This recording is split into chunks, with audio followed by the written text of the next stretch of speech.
Pemirsa, meningkatnya angka penularan Omikron di tanah air membuat pemerintah mengeluarkan kebijakan level di sejumlah wilayah. Surat edaran baru mengenai pelaksanaan peribadatan di rumah ibadah juga dikeluarkan pemerintah, salah satunya dengan meminta pengelola rumah ibadah tidak mengedarkan kotak amal.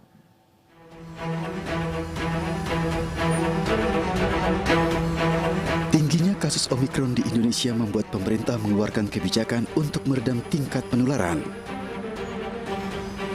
Tidak hanya pada perubahan PPKM ke level 3, optimalisasi penanganan pandemi kini kembali digalakan.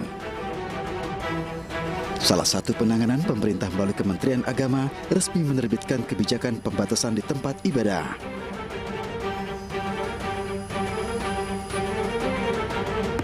Aturan tersebut tertuang dalam Surat Edaran Menteri Agama Nomor 04 Tahun 2022. Salah satu yang tertera dalam surat edaran tersebut, Menteri Agama meminta kepada setiap pengurus rumah ibadah tidak mengedarkan kotak amal, infak kolekte ke jamaah. Keputusan tersebut dikeluarkan Menteri Agama untuk memberikan rasa aman dan nyaman bagi masyarakat dalam melaksanakan kegiatan peribadatan di rumah ibadah.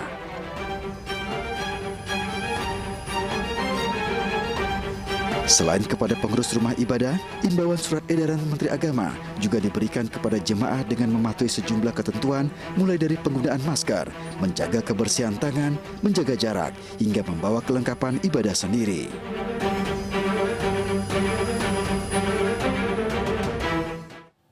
Dan pemirsa, kita telah bergabung bersama staf ahli Menteri Agama bidang Kumham Abu Rohmat. Selamat malam Pak Abu. Selamat malam, Assalamualaikum warahmatullahi wabarakatuh. Waalaikumsalam warahmatullahi wabarakatuh. Pak Abu, sebenarnya apa saja landasan surat edaran Menteri terkait pelaksanaan ibadah di tengah serangan COVID-19 varian Omikron ini, Pak?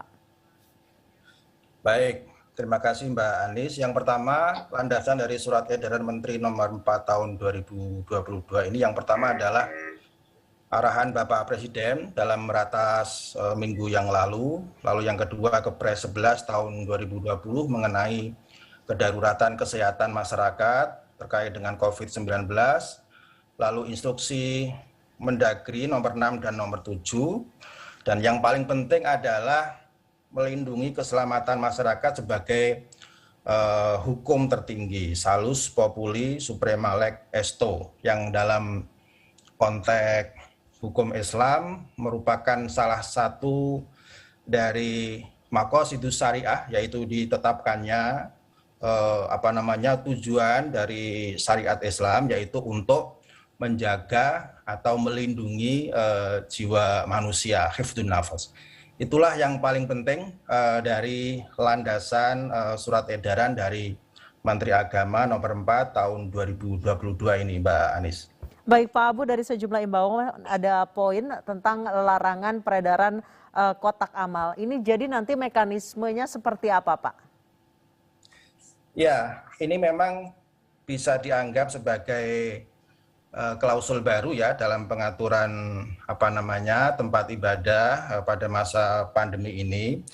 Jadi yang paling pasti kita bisa merujuk kepada bagian E mengenai ketentuan poin A dan poin 7 itu, yaitu pengelola atau takmir atau pengelola tempat ibadah itu tidak menjalankan atau tidak mengedarkan kotak amal atau kotak infak yang biasa kita jumpai biasanya pada sholat Jumat atau pada Idul Fitri atau pada Idul Adha, umumnya di sholat Jumat dan sholat hari-hari raya besar itu ya Mbak ya.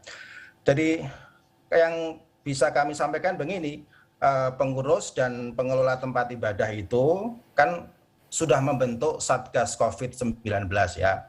Lalu kemudian kebiasaan mengedarkan kotak amal pada setiap hari Jumat itu dihentikan saja sementara dari peredaran kotak amal ke satu jamaah ke jamaah yang lain itu.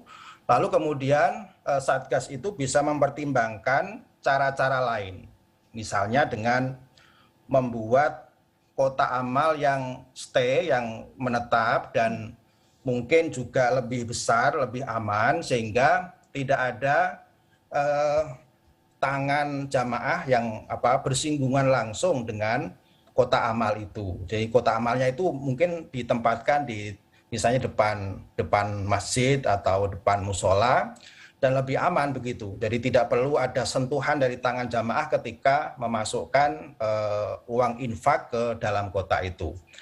Atau tempat ibadah itu bisa juga menggunakan cara lain misalnya melalui sarana digital. Jadi menggunakan QR code itu yang bisa digunakan untuk infak para jamaah. Karena ini memang tidak mungkin infaknya atau sodakohnya tidak mungkin kita hentikan.